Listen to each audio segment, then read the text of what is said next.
Halo, Assalamualaikum warahmatullahi wabarakatuh. Perkenalkan, kami dari kelompok 4 atau kelompok KB, kelompok bermain dari kelas PAUD 1 2019. Nah, pada video kali ini kami akan menjelaskan tentang memahami kurikulum PAUD berbasis Islam. Tetapi sebelum itu, izinkan kami memperkenalkan anggota kelompok kami. Perkenalkan, nama saya Rahma Sari, NIM 1920210006. Selanjutnya, Perkenalkan, nama saya Windy Miranti dengan NIM 1920210007. Perkenalkan, nama saya Putri Pratiwi, NIM 1920210029. Saya Nurul Izzah dengan NIM 1920210009. Perkenalkan, nama saya Patia Antariska, NIM 1920210022. Perkenalkan, nama saya Ismi Aromia, kelas PAUD 1 2019, NIM 1920210025. Saya Pira Audina, NIM 1920210030. Perkenalkan, nama saya Helia Romanalisa dengan NIM 1920210027. baiklah, itulah tadi nama-nama anggota dari kelompok kami. Selanjutnya, langsung saja saya akan menjelaskan materi tentang penyelenggaraan PAUD berbasis pendidikan agama Islam yang meliputi prinsip penyelenggaraan. Nah, prinsip penyelenggaraan ini mencakup 1. Optimalisasi program-program PAUD. Optimalisasi program-program PAUD ini dimaksudkan untuk memperkuat lembaga pendidikan agama Islam yang sudah berjalan atau menggabungkan penyelenggaraan PAUD dengan pendidikan agama Islam yang sudah ada sehingga hasilnya lebih optimal. Lalu ada optimalisasi ketenagaan program PAUD. Nah, ini dapat mengoptimalkan ustaz atau ustazah yang ada untuk melaksanakan dua program secara terpadu, yaitu PAUD dan pendidikan agama Islam. Lalu ada optimalisasi sarana dan prasarana program PAUD. Berbasis pendidikan agama Islam dapat dimanfaatkan sarana dan prasarana yang tersedia seperti masjid, musola, atau prasarana lain yang dimiliki oleh masyarakat dengan menambah sarana atau prasarana yang tidak tersedia dan memasang identitas papan nama lembaga PAUD yang berbasis pendidikan agama Islam. Lalu ada komponen penyelenggaraan. Nah, komponen penyelenggaraan ini mencakup 1. Kurikulum tingkat satuan pendidikan atau KTSP PAUD. KTSP PAUD ini mencakup juga ada pengertian. Nah, KTSP PAUD berbasis pendidikan agama Islam didefinisikan sebagai kurikulum operasional yang disusun oleh dan dilaksanakan di satuan PAUD anak usia dini yang sesuai dengan kondisi daerah satuan PAUD dan kebutuhan anak. Lalu ada dokumen KTSP. Nah, dokumen KTSP berbasis pendidikan agama Islam terdiri dari dokumen 1 yang berisi sekurang-kurangnya visi, misi, tujuan satuan pendidikan, muatan pembelajaran, pengaturan beban belajar, dan kalender pendidikan. Visi PAUD berbasis pendidikan agama Islam. Visi merupakan cita-cita jangka panjang yang ingin diwujudkan atau diraih oleh PAUD berbasis pendidikan agama Islam, berisi gagasan besar yang ingin dicapai. Visi perlu disusun untuk menjadi arah yang ingin dicapai, membangun kesamaan pemahaman pada semua pelaksanaan, guru dan tenaga kependidikan yang ada sebagai cita-cita bersama yang ingin diwujudkan. Untuk membangun motivasi guru, tenaga kependidikan, dan orang tua untuk meraih cita-cita bersama. Lalu, misi PAUD berbasis pendidikan agama Islam. Misi adalah upaya umum yang ditempuh dalam rangka mewujudkan visi yang telah dirumuskan. Misi menjelaskan mengapa organisasi itu ada, apa yang dilakukan, dan bagaimana melakukannya. Mengapa misi itu penting? Misi penting karena menjadi acuan dalam penyusunan program kerja, menjadi acuan dalam pengembangan yang akan datang, menggambarkan kekhasan atau keunggulan layanan PAUD berbasis pendidikan agama Islam itu sendiri. Cara menyusun misi maksud saya, menjabarkan indikator dari setiap nilai atau cita-cita yang ada dalam visi, menetapkan fasilitas yang harus dilakukan untuk mendukung indikator yang ada dalam visi.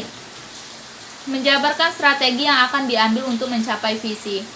Lalu ada tujuan PAUD berbasis pendidikan agama Islam. Tujuan berisi rumusan hasil keluaran atau output yang dicapai pada waktu tertentu. Visi dirumuskan untuk mencapai jangka waktu panjang, sedangkan tujuan dirumuskan untuk pencapaian jangka waktu pendek atau biasanya dikaitkan dengan lulusan yang diharapkan. Lalu ada muatan pembelajaran. Pada muatan pembelajaran ini berisi kumpulan materi yang akan dikenalkan pada anak untuk mendukung pencapaian kompetensi dasar dan kompetensi inti pada setiap anak. Muatan pembelajaran ditetapkan dengan memperhatikan 1. Tahapan perkembangan anak, 2. Visi misi dan tujuan lembaga, 3. Kearifan lokal, 4. Keunggulan lembaga. Lalu ada pengaturan lama belajar atau alokasi waktu. Lama belajar atau alokasi waktu dimaksudkan adalah jumlah jam kegiatan yang dilaksanakan setiap hari dan setiap minggu di PAUD berbasis pendidikan agama Islam. Lama belajar atau alokasi waktu kegiatan hanya dihitung dari jumlah tatap muka saja. Alokasi waktu kegiatan minimal untuk setiap kelompok usia anak berbeda jumlahnya dengan ketentuan. Alokasi jumlah jam untuk layanan anak usia lahir sampai 2 tahun, paling sedikit 120 menit atau 2 jam selama 1 minggu.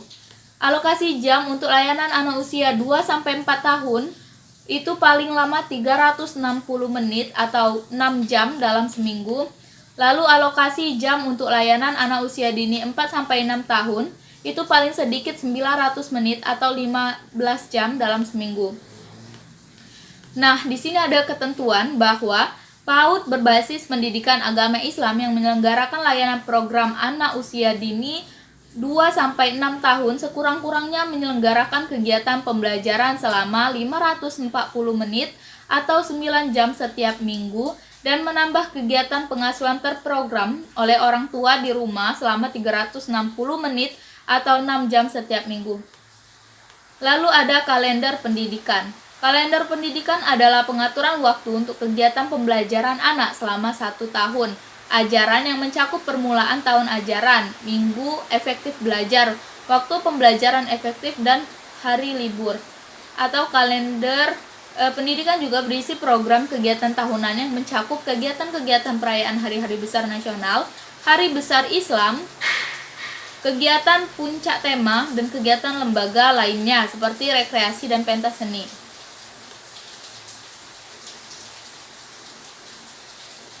Lalu ada dokumen 2, yaitu KTSP PAUD berisi pengembangan silabus yang merupakan perencanaan program semester, mingguan, dan harian. Program semester ini berisi daftar tema 1 semester, termasuk alokasi waktu setiap tema dengan menyesuaikan hari efektif kalender pendidikan. Nah, tema ini berfungsi sebagai wadah yang berisi bahan kegiatan untuk mengembangkan potensi anak. Dalam menyusun perencanaan program semester, lembaga diberikan keluasan dalam menentukan format dan disesuaikan dengan kebutuhan lembaga masing-masing. Lalu ada rencana pelaksanaan pembelajaran mingguan atau RPPM. RPPM dikembangkan dari kegiatan semester, namun penyajiannya lebih lengkap dan lebih operasional. Perencanaan program mingguan merupakan rencana kegiatan yang disusun untuk pembelajaran selama 1 minggu. Perencanaan kegiatan dapat berbentuk jaringan tema atau web. Jaringan tema berisi proyek-proyek yang akan dikembangkan menjadi kegiatan-kegiatan pembelajaran. Pada akhir 1 atau beberapa tema dapat dilaksanakan kegiatan puncak tema yang menunjukkan prestasi peserta didik. Nah, puncak tema yang menunjukkan prestasi puncak tema berupa kegiatan yang membuat misalnya kue atau makanan atau makan bersama atau pameran hasil karya atau pertunjukan atau panen tanaman atau kunjungan.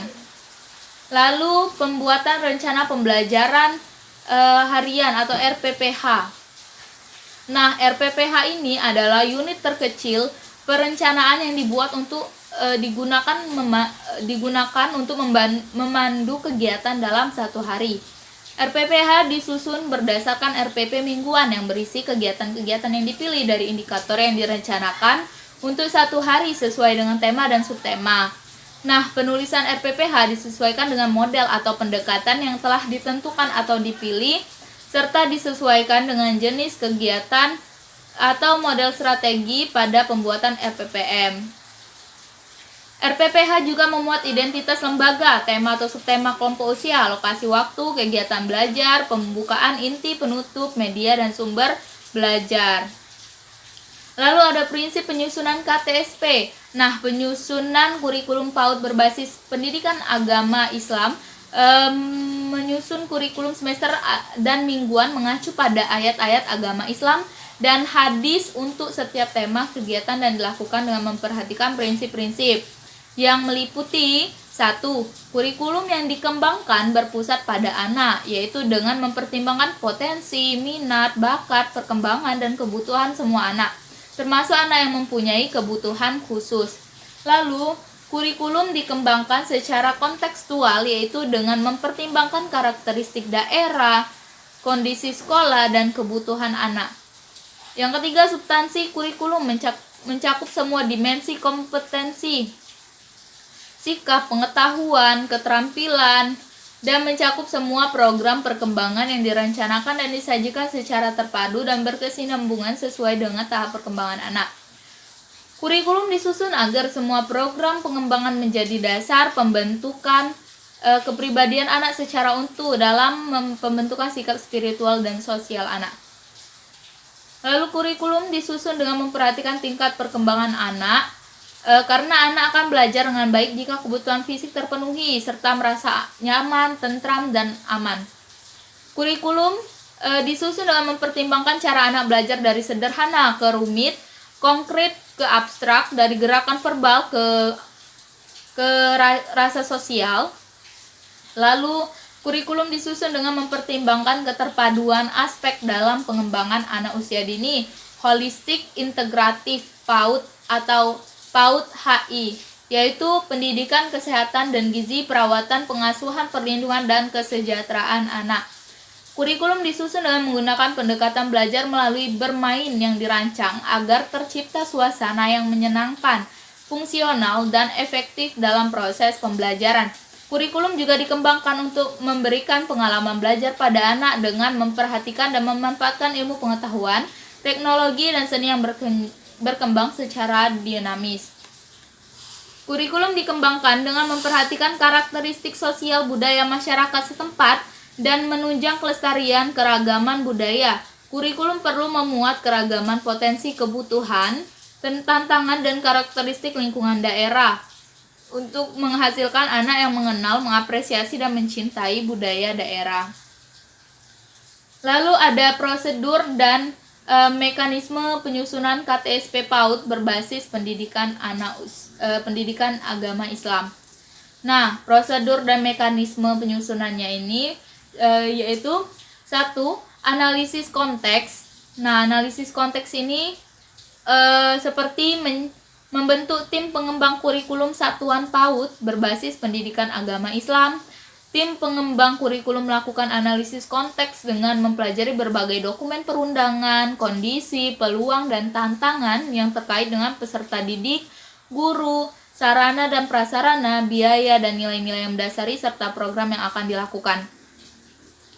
Lalu penyusunan dokumen KTSP PAUD berbasis pendidikan agama Islam, yaitu tim pengembang kurikulum menyusun draft kurikulum dengan memperhatikan hasil analisis konteks di tahap sebelumnya, pembahasan draft kurikulum oleh semua tim pengembang untuk menelaah kembali kesesuaian kurikulum dan perundangan dan tujuan lembaga.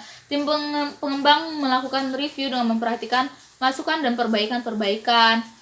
Menetapkan KTSP PAUD berbasis pendidikan agama Islam, sosialisasi KTSP kepada seluruh guru, tenaga kependidikan, komite, dan satuan PAUD. Lalu ada pengesahan KTSP PAUD berbasis pendidikan agama Islam, lalu ada pemberlakuan KTSP PAUD berbasis pendidikan agama Islam, ada pihak-pihak yang terlibat. Baiklah, saya akan melanjutkan materi yang kedua, yaitu tentang pertama adalah pembelajaran. Pembelajaran adalah proses interaksi antara guru dan anak melalui kegiatan bermain pada lingkungan belajar yang aman dan menyenangkan dengan menggunakan berbagai sumber belajar. Yang kedua, konsep pembelajaran. Konsep pembelajaran anak usia dini berpusat pada anak. Pendekatan pembelajaran yang digunakan adalah pendekatan saintifik yang mencakup rangkaian proses mengamati, menanya, mengumpulkan informasi, menalar, dan juga mengkomunikasikan.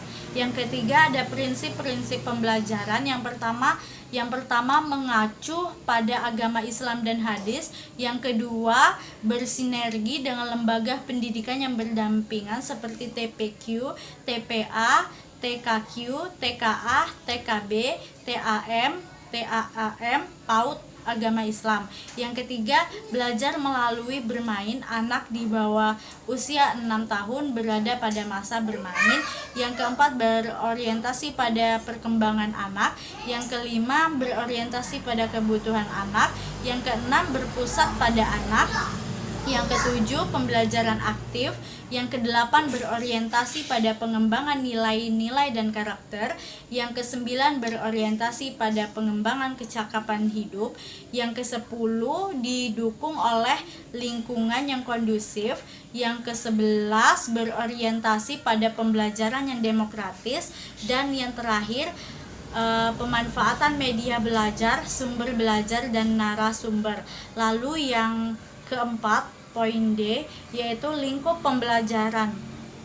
Lingkup pembelajaran di sini meliputi kompetensi dasar yang memadukan semua program pengembangan, yaitu nilai agama dan moral, fisik motorik, kognitif, bahasa, sosial, emosional, dan seni. Baiklah, di sini saya akan menjelaskan tentang pengembangan pembelajaran. Pengembangan pembelajaran ini yang pertama itu perencanaan pengelolaan kelas. Rencana pengelolaan kelas mencakup penataan lingkungan belajar serta pengorganisasian anak dan kelas.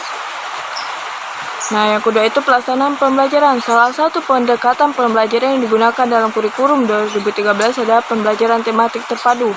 Dalam model pembelajaran tematik terpadu ini mengembangkan ibadah ritual menjadi pembelajaran tematik terpadu yang holistik di PAUD. Nah, kegiatan PAUD berbasis pendidikan agama Islam ini menggunakan pendekatan yang pertama itu berpedoman pada agama Islam dan hadis, yang kedua itu berbasis kompetisi, yang ketiga itu belajar melalui bermain, yang keempat terintegrasi dengan pengembangan keimanan, akidah dan karakter, yang kelima itu kegiatan bersifat tematik dengan pendekatan saintifik, pengembangan semua aspek yang dia bungkus dengan nilai-nilai keislaman. Pelaksanaan pembelajaran dilakukan melalui bermain secara interaktif, inspiratif, menyenangkan, konseptual, dan berpusat pada anak. F. Alur kegiatan. Secara umum, runtunan alur kegiatan PAUD berbasis pendidikan agama Islam sejak kedatangan anak hingga anak pulang dalam digambarkan pada bagan di bawah ini. Namun secara khusus, alur kegiatan ini disesuaikan dengan kondisi, tempat, situasi, dan waktu pelaksanaan. Contoh jadwal kegiatan harian PAUD berbasis pendidikan agama Islam dapat dilihat pada lampiran IA dan IB. Nah, alur kegiatan ini terbagi menjadi 3. Yang pertama, kegiatan pembukaan. Kegiatan pembukaan ini dilakukan untuk menyiapkan anak secara fisikis dan fisik untuk mengikuti proses pembelajaran. Yang kedua itu kegiatan inti. Kegiatan ini merupakan upaya kegiatan bermain yang memberikan pengalaman belajar secara langsung kepada anak sebagai dasar pembentukan sikap, pemerolehan pengetahuan dan keterampilan. Yang ketiga itu kegiatan penutup. Kegiatan penutup merupakan kegiatan yang bersifat penenangan. G. Metode pembelajaran. Metode pembelajaran adalah cara yang digunakan pendidik dalam melakukan kegiatan pembelajaran kepada anak untuk mencapai kompetisi tertentu. Metode pembelajaran ini dirancang dalam kegiatan bermain yang bermakna dan menyenangkan bagi anak. Beberapa metode pembelajaran yang dianggap sesuai untuk PAUD berbasis pendidikan agama Islam diantaranya adalah sebagai berikut. Yang pertama itu bercerita, yang kedua itu demonstrasi, yang ketiga itu bercakap-cakap, yang keempat itu pemberian tugas, yang kelima itu sosial drama dan bermain peran, yang keenam itu karya wisata, yang ketujuh itu proyek, yang kedelapan itu eksperimen. H. Dukungan pada pembelajaran. Untuk membantu pencapaian pembelajaran yang optimal diperlukan dukungan di antaranya yang pertama itu media dan sumber belajar yang sesuai dengan kegiatan yang dilaksanakan. Yang kedua itu guru dan tenaga kependidikan yang memiliki kualifikasi dan kompetisi yang relevan. Yang ketiga itu keterlibatan orang tua. Adapun bentuk-bentuk keterlibatan orang tua wali yang mendukung proses pembelajaran antara lain. Yang pertama itu melanjutkan pembiasaan akhlakul karimah. Yang kedua itu melanjutkan pembiasaan sholat berjamaah di masjid dan di rumah. Yang ketiga itu membiasakan hidup bersih, sehat, dan teratur. Yang keempat itu membiasakan membaca doa sehari-hari. Yang kelima itu membiasakan menghafal surat-surat pendek.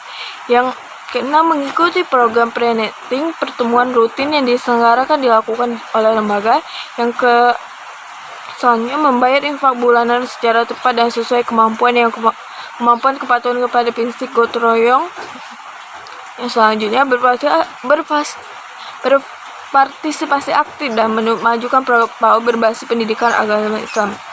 Yang keempat itu keterlibatan instansi terkait, misalnya itu puskesmas, pemadam kebakaran, kepolisian, dan lain-lain dalam kegiatan pembelajaran yang sedang dilakukan. Rujukan pembelajaran. Rujukan pembelajaran ini terbagi menjadi dua, yaitu Peraturan Menteri Pendidikan dan Kebudayaan Republik Indonesia nomor 137 tahun 2014 tentang kurikulum 2013 pendidikan anak usia dini. Yang kedua itu Peraturan Menteri Pendidikan dan Kebudayaan Republik Indonesia nomor 146 tahun 2014 tentang kurikulum 2013 pendidikan anak usia dini. Yang ketiga yaitu penilaian perkembangan anak. A. Penilaian perkembangan anak. Penilaian di satuan PAUD berbasis pendidikan agama Islam diarahkan untuk menilai proses dan hasil belajar anak. Dalam pelaksanaannya menggunakan penilaian otentik. Penilaian otentik adalah penilaian proses dan hasil belajar untuk mengukur tingkat pencapaian kompetensi sikap, pengetahuan, dan keterampilan yang dilakukan secara berkesinambungan. Yang B. Fungsi penilaian perkembangan anak. Penilaian perkembangan anak memiliki fungsi yaitu untuk memantau kemajuan belajar, hasil belajar, dan perbaikan hasil kegiatan belajar anak secara berkesinambungan. C. Tujuan penilaian perkembangan anak. Penilaian proses dan hasil belajar di PAUD berbasis pendidikan agama Islam bertujuan untuk yang pertama, mendapatkan informasi tentang pertumbuhan dan perkembangan yang telah dicapai oleh anak selama mengikuti pendidikan di PAUD. Yang kedua, menggunakan informasi yang didapat sebagai umpan balik bagi guru untuk memperbaiki kegiatan pembelajaran dan meningkatkan layanan pada anak agar sikap, pengetahuan, dan keterampilan berkembang secara optimal. Yang ketiga, memberikan informasi bagi orang tua untuk melaksanakan pengasuhan di lingkungan keluarga yang sesuai dan terpadu dengan proses pembelajaran di PAUD. Yang keempat, memberikan bahan masukan kepada berbagai pihak yang relevan. Kemudian yang D, prinsip penilaian perkembangan anak. Penilaian proses dan hasil belajar anak di PAUD berdasarkan prinsip-prinsip sebagai berikut. Yang pertama yaitu mendidik, yang kedua berkesinambungan, yang ketiga objektif, yang keempat akuntabel, yang kelima transparan, yang keenam sistematis, yang ketujuh menyeluruh, dan yang kedelapan bermakna. E. Lingkup penilaian perkembangan anak. Penilaian proses dan hasil kegiatan belajar anak mencakup semua aspek perkembangan yang dirumuskan dalam kompetensi sikap, pengetahuan, dan keterampilan. F. Mekanisme penilaian perkembangan anak. Yang pertama yaitu penilaian proses dan hasil kegiatan belajar PAUD dilaksanakan oleh guru pada satuan PAUD berbasis pendidikan agama Islam. Yang kedua, teknik dan instrumen penilaian digunakan untuk penilaian kompetensi sikap, pengetahuan, dan keterampilan adalah sebagai berikut. Melalui pengamatan dan observasi. Yang kedua, percakapan. Yang ketiga, penguasaan. Yang keempat, unjuk kerja. Yang kelima, penilaian hasil karya. Yang keenam, pencatatan anekdot. Dan yang ketujuh, portofolio.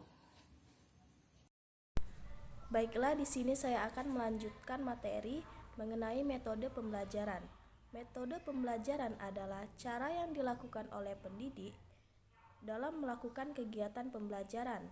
Metode pembelajaran di sini terdiri dari misalnya metode bercerita, metode bermain peran, metode eksperimen, metode demonstrasi, metode karya wisata, metode proyek, dan metode pemberian tugas. Yang I adalah dukungan pada pembelajaran. Dukungan pada pembelajaran ini terdiri dari yang pertama, media dan sumber belajar yang sesuai dengan kegiatan yang akan dilaksanakan. Yang kedua, guru dan tenaga kependidikan yang telah memiliki klasifikasi. Yang ketiga, keterlibatan peran orang tua dalam proses pembelajaran. Misalnya, melanjutkan pembelajaran sholat berjamaah di rumah, mengajarkan anak untuk melafalkan ayat-ayat suci Al-Quran, menghafal surat-surat pendek, dan membiasakan hidup bersih, sehat, dan teratur pada diri anak. Yang I, rujukan pembelajaran. Rujukan pembelajaran ini terdapat di dalam Peraturan Menteri Pendidikan dan Kebudayaan Republik Indonesia nomor 137 tahun 2014 tentang kurikulum 13 tahun dan Peraturan Kementerian Pendidikan dan Kebudayaan Republik Indonesia nomor 146 kurikulum 13 PAUD.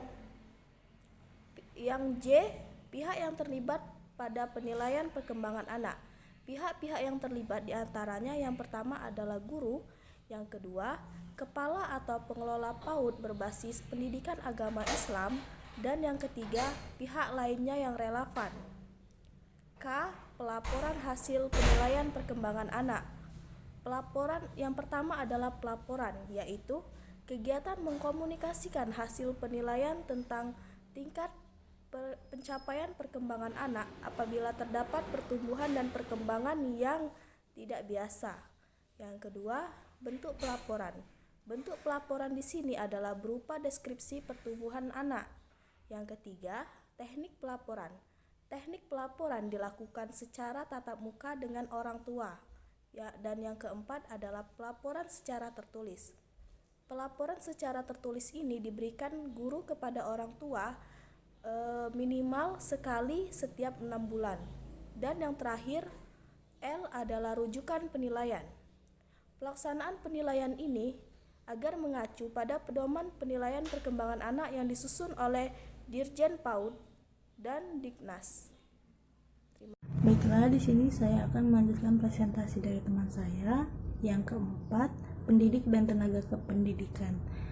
A. Guru anak usia dini adalah tenaga profesional yang bertugas merencanakan, melaksanakan proses pembelajaran dan menilai hasil pembelajaran serta melakukan pembimbingan, pengasuhan, dan perlindungan anak usia dini.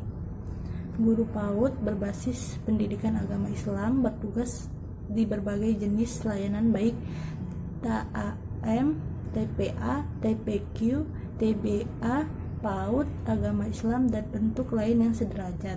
Pendidik terdiri atas guru dan pendamping. Yang pertama, standar guru. A. Kualifikasi akademik dan kompetensi guru. Yang pertama, kualifikasi dan kompetensi guru PAUD didasarkan pada Peraturan Menteri Pendidikan dan Kebudayaan nomor 137 tahun 2014 tentang Standar Nasional Pendidikan Anak Usia Dini dan lampirannya. Yang kedua, bagi guru PAUD, jalur pendidikan non-formal seperti TPA, KB, TAM, TK, agama Islam, TPQ, PAUD, agama Islam, dan sederajat. Yang B, kualifikasi akademik guru pendamping. Yang pertama, memiliki ijazah D2 PGTK dari program studi terakreditasi. Yang kedua, memiliki ijazah minimal sekolah menengah atas SMA atau sederajat dan memiliki sertifikat pelatihan pendidikan atau kursus PAUD jenjang guru pendamping dari lembaga yang kompeten dan diakui pemerintah. Yang ketiga, kompetensi guru PAUD mencakup kompetensi pedagogis, kepribadian sosial, dan profesional, serta mampu membaca agama Islam dengan baik atau fasih. Yang C.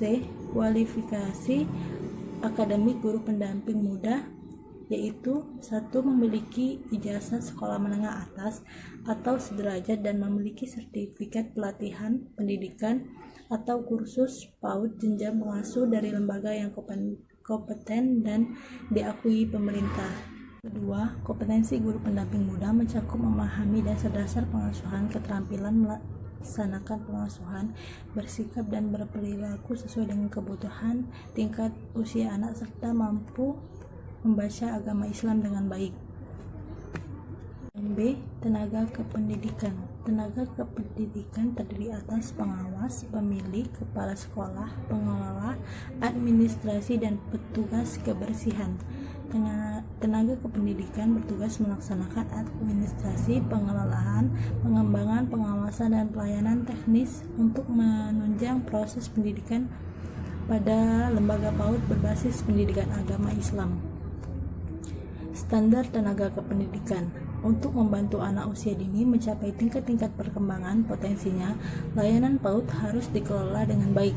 PAUD berbasis pendidikan agama Islam harus memiliki penanggung jawab yang bertugas merencanakan, melaksanakan, mengelola administrasi dan biaya serta pengawasan pelaksanaan program, sarana dan prasarana. Yang A. Standar sarana dan prasarana. Sarana dan prasarana merupakan satu kesatuan yang tidak dapat dipisahkan dalam mendukung pelayanan PAUD. Standar sarana dan prasarana meliputi jenis, kelengkapan, dan kualitas fasilitas yang digunakan dalam penyelenggaraan proses penyelenggaraan PAUD berbasis pendidikan agama Islam. Standar sarana dan prasarana adalah melengkapi untuk mendukung penyelenggaraan kegiatan pendidik, pengasuh, dan pelindungan pengadaan sarana dan prasarana, serta disesuaikan dengan jumlah anak, kondisi sosial, budaya, dan jenis pelayanan PAUD. Dalam persiapan sarana dan prasarana harus memperhatikan hal berikut. Yang pertama, prinsip pengadaan sarana prasarana. Yang A. Aman, bersih, sehat, nyaman, dan indah. Yang B. Sesuai dengan tingkat perkembangan anak. Yang C.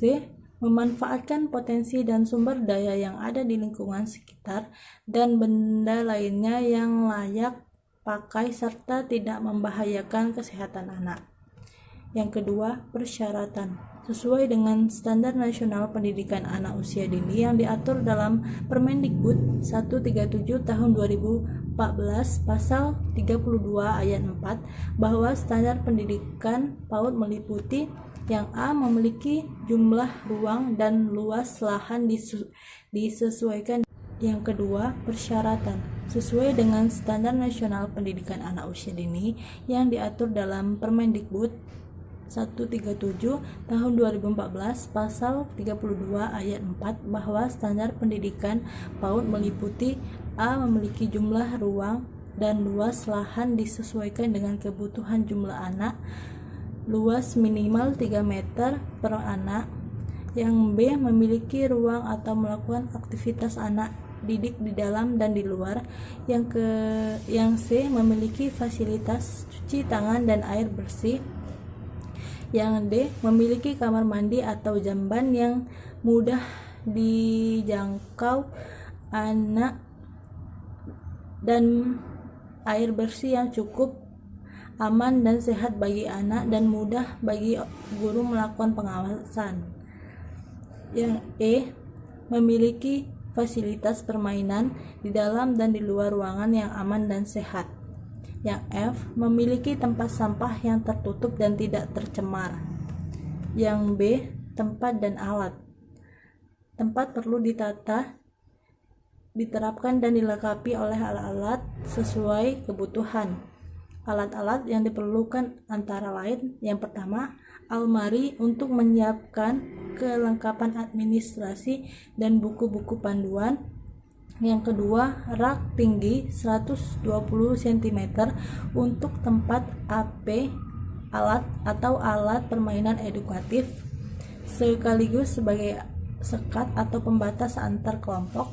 Yang ketiga, meja anak secukupnya. Yang keempat, kursi lipat atau plastik ukuran anak-anak sejumlah anak. Yang kelima, kontainer atau wadah plastik besar untuk menyiapkan APE sesuai kebutuhan. Yang keenam, papan tulis Formica putih ukuran 70 x 40 cm sejumlah kelompok. Yang ketujuh, tikar atau karpet berbentuk lingkaran dengan diameter 20 cm dan persegi dengan ukuran 180 x 220 cm sejumlah kelompok. Jadi penataan alat main menggunakan sistem sentra, maka AP ditata berdasarkan kebutuhan sentra. Misalnya sentra balok, sentra bermain peran, sentra C dan kreatif, serta sentra persiapan dan sentra bahan alami. Sentra digunakan secara bergilir oleh masing-masing kelompok. Yang C, alat permainan edukatif atau AP. AP digunakan untuk mendukung proses belajar melalui bermain. AP disesuaikan dengan usia anak dan rencana kegiatan belajar yang sudah disusun. AP tidak harus yang sudah, tapi dapat membuat sendiri atau melibatkan orang tua anak. Pembelajaran 5. Administrasi pendidikan dan tenaga kependidikan. D. Keterlibatan orang tua. Program orang tua dikembangkan dalam rangka menjembatani kesesuaian pemahaman akan pendidikan dan pengasuhan anak yang diberikan di lembaga PAUD berbasis pendidikan agama Islam dan pengasuhan di rumah. Kegiatan ini dilaksanakan secara berkala. Dapat berbentuk kelas orang tua, keterlibatan orang tua di kelas, kelompok, sentra, keterlibatan orang tua dalam kegiatan bersama, hari konsultasi, kunjungan rumah, dan sebagainya. Materi yang dibahas dalam program orang tua disesuaikan dengan kebutuhan orang tua yang terkait dengan permasalahan pendidikan, perawatan, dan pengasuhan anak. 7. Pembiayaan. A. Komponen pembiayaan meliputi biaya operasional dan biaya personal. B. Biaya operasional digunakan untuk gaji guru dan tenaga kependidikan serta tunjangan yang melekat, penyelenggaraan program pembelajaran, pengadaan dan pemeliharaan sarana prasarana serta pengembangan SDM.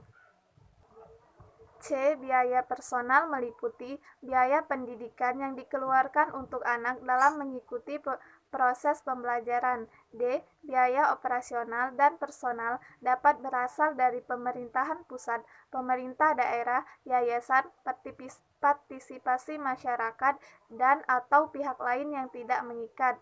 E. Pengawasan dan pertanggungjawaban keuangan lembaga PAUD disesuaikan dengan peraturan yang berlaku. 6. Pengelolaan. Pengelolaan dimaksudkan untuk menjamin terpenuhinya hak dan kebutuhan anak, serta kesinambungan pelaksanaan PAUD berbasis pendidikan agama Islam. A. Standar pengelolaan PAUD berbasis pendidikan agama Islam. 1. Perencanaan program. Perencanaan program merupakan penyusunan kegiatan yang mencapai visi, misi, tujuan lembaga PAUD berbasis pendidikan agama Islam. Yang kedua, pengorganisasian. Pengorganisasian merupakan pengaturan seluruh komponen untuk mencapai tujuan. 3. Pelaksanaan rencana kerja. Pelaksanaan rencana kerja merupakan pelaksanaan program kerja yang sudah direncanakan. 4. Pengawasan. Pengawasan meliputi pemantauan, supervisi, evaluasi, pelaporan, dan tindak lanjut hasil pengawasan. 5. Pelaksanaan program PAUD berbasis pendidikan agama Islam. merupakan integrasi dari layanan pendidikan, pengasuhan, perlindungan, kesehatan, dan gizi yang diselenggarakan dalam bentuk satuan atau program PAUD berbasis pendidikan agama Islam. 6. Layanan PAUD berbasis pendidikan agama Islam melayani anak usia 2-6 tahun, waktu kegiatan sesuai usia dan frekuensi pertemuan. B. Rasio guru dan anak didik. Rasio guru dan anak didik pada PAUD berbasis pendidikan agama Islam untuk anak usia 2-4 tahun, rasio guru dan anak adalah 1:8, sedangkan untuk anak usia 4-6 tahun, rasio guru dan anak adalah 1:15. Untuk memudahkan proses pembelajaran, anak dikelompokkan dengan usia mental, yang pada umumnya juga sesuai dengan usia kronologis atau usia kalender. Artinya, jika ada anak yang usianya telah memenuhi syarat untuk kelompok tertentu, tetapi perkembangannya belum mencapai, maka anak tersebut ditempatkan di kelompok usia di bawah sampai memiliki kesiapan mental yang diperlukan. C. Pengelolaan administrasi. Pengelolaan administrasi kegiatan meliputi 1. Data anak dan perkembangannya, 2. Data profil lembaga, 3. Administrasi keuangan dan program, 4. Administrasi pembelajaran, 5. Administrasi pendidikan dan tenaga kependidikan. D. Keterlibatan orang tua. Program orang tua dikembangkan dalam rangka menjembatani kesesuaian pemahaman akan pendidikan dan pengasuhan anak yang diberikan di lembaga PAUD berbasis pendidikan agama Islam dan pengasuhan di rumah. Kegiatan ini dilaksanakan secara berkala. Dapat berbentuk kelas orang tua, keterlibatan orang tua di kelas, kelompok, sentra, keterlibatan orang tua dalam kegiatan bersama, hari konsultasi, kunjungan rumah, dan sebagainya. Materi yang dibahas dalam program orang tua disesuaikan dengan kebutuhan orang tua yang terkait dengan permasalahan pendidikan, perawatan, dan pengasuhan anak. 7. Pembiayaan. A. Komponen pembiayaan meliputi biaya operasional dan biaya personal. B. Biaya operasional digunakan untuk gaji guru dan tenaga kependidikan serta tunjangan yang melekat, penyelenggaraan program pembelajaran, pengadaan dan pemeliharaan sarana prasarana serta pengembangan SDM. C. Biaya personal meliputi biaya pendidikan yang dikeluarkan untuk anak dalam mengikuti proses pembelajaran. D. Biaya operasional dan personal dapat berasal dari pemerintahan pusat, pemerintah daerah, yayasan, partisipasi masyarakat, dan atau pihak lain yang tidak mengikat. E. Pengawasan dan pertanggungjawaban keuangan lembaga PAUD disesuaikan dengan peraturan yang berlaku. Teman-teman, di sini saya akan menyampaikan materi lanjutan untuk bagian B tentang evaluasi program, pelaporan, dan pembinaan. Yang pertama akan kita bahas, yakni evaluasi penyelenggaraan program berkaitan dengan yang pertama, yaitu lingkup dari evaluasi penyelenggaraan program. Evaluasi penyelenggaraan program dilakukan dalam rangka mengetahui kondisi dan perkembangan program yang ada di lembaga PAUD. Beberapa aspek yang perlu kita perhatikan saat ingin melaksanakan evaluasi penyelenggaraan ini. Yang pertama, kesesuaian program dengan visi, misi, dan tujuan lembaga. Yang kedua, kurikulum dan program semester, rencana pembelajaran, baik itu mingguan ataupun harian, harus disesuaikan dengan Peraturan Menteri Pendidikan dan Kebudayaan Nomor 146 Tahun 2014 tentang Kurikulum 2013 Pendidikan Anak Usia Dini. Yang ketiga, kinerja dari pengelola, guru, dan tenaga kependidikan. Yang keempat, keamanan, kenyamanan, dan kebersihan lingkungan, sarana alat bermain, dan bahan permainan yang dimiliki serta yang digunakan oleh peserta didik. Yang terakhir yakni kelengkapan administrasi. Selanjutnya, setelah dari ruang lingkup, yang kedua kita bahas di sini adalah proses. Evaluasi penyelenggaraan dilakukan secara berkala, intensif, dan berkelanjutan, atau hasil evaluasi awal menjadi dasar bagi program berikutnya. Yang ketiga yakni tindak lanjut. Hasil evaluasi penyelenggaraan selanjutnya digunakan untuk memperbaiki dan meningkatkan kinerja, memperbaiki program, metode, dan jenis aktivitas atau kegiatan, penggunaan dan penataan alat permainan edukatif, alat kebersihan dan kesehatan, serta untuk memperbaiki sarana dan prasarana, termasuk untuk peserta didik yang berkebutuhan khusus. Selanjutnya, bahan diskusi dengan orang tua atau keluarga untuk intervensi tindak lanjut yang diperlukan peserta didik, termasuk untuk peserta didik yang berkebutuhan khusus. Selanjutnya lagi, masukan bagi tim rujukan untuk menangani peserta didik sesuai dengan kebutuhannya. Yang kedua yakni pelaporan penyelenggaraan. Pendidikan anak usia dini berbasis dengan agama Islam wajib membuat laporan kepada yang pertama, Dinas Pendidikan, yang meliputi ketenagaan. Di dalamnya berkaitan dengan nama dan alamat pengelola, guru, pengasuh, tempat atau tanggal lahir, jenis kelamin, agama, pendidikan terakhir, status kepegawaian, tanggal mulai bekerja di lembaga, SK pengangkatan, dan kehadiran. Selanjutnya, peserta didik. Berkaitan dengan nama peserta didik, jenis kelamin peserta didik, tempat tanggal lahir, nama orang tua atau wali, alamat orang tua atau wali, dan kehadiran oleh peserta didik itu. Yang selanjutnya yakni sarana. Sarana di sini berkaitan dengan APE indoor dan outdoor. Yang diperhatikan di sini yakni jenis dan jumlahnya serta kondisi dari APE tersebut. Selanjutnya yaitu prasarana atau meliputi dan berkaitan dengan luas tanah dan bangunan kepemilikan, jenis bangunan, baik itu permanen atau semi permanen, banyaknya ruang dan kondisi. Laporan ini disampaikan ke Dinas Pendidikan minimal 1 tahun sekali. Selanjutnya yaitu yang kedua, orang tua peserta didik. Meliputi semua aspek perkembangan peserta didik sesuai standar perkembangan yang ditentukan oleh Peraturan Menteri Pendidikan dan Kebudayaan Nomor 137 Tahun 2014 tentang Standar Nasional Pendidikan Anak Usia Dini. Selanjutnya yakni kehadiran. Dan yang terakhir, pertumbuhan, baik itu tinggi badan, berat badan, tingkah kepala anak, dan sebagainya. Laporan ini diberikan kepada orang tua peserta didik agar perkembangan dan pertumbuhan peserta didik selama berada di pendidikan anak usia dini dapat diketahui dan dapat dipantau oleh orang tua. Laporan ini dalam bentuk buku laporan semester atau yang dikenal dengan nama buku perkembangan peserta didik, atau juga sering disebut sebagai buku laporan perkembangan dan pertumbuhan. Selanjutnya yakni pembinaan. Dapat dibedakan berdasarkan tingkat jenjang atau area pembinaan dari lembaga pendidikan anak usia dini. Yang pertama yaitu tingkat lembaga. Di tingkat lembaga dilakukan oleh kepala sekolah, sementara kepala sekolah itu dibina oleh yayasan. Yang kedua yakni tingkat kecamatan. Di tingkat kecamatan dilakukan oleh pengawas atau penilik atau UPTD kecamatan, di mana pendidikan anak usia dini berbasis pendidikan agama Islam tersebut berada atau ditempatkan. Yang ketiga, tingkat kabupaten atau kota. Di tingkat kabupaten atau kota dilakukan oleh Dinas Pendidikan Kabupaten atau Kota, dalam hal ini bidang atau subdin atau petugas yang membidangi pendidikan anak usia dini. Selanjutnya yang keempat, tingkat provinsi. Di tingkat provinsi ini dilakukan oleh Dinas Pendidikan Provinsi yang bertugas atau membidangi pendidikan anak usia dini. Yang kelima atau yang terakhir, tingkat nasional.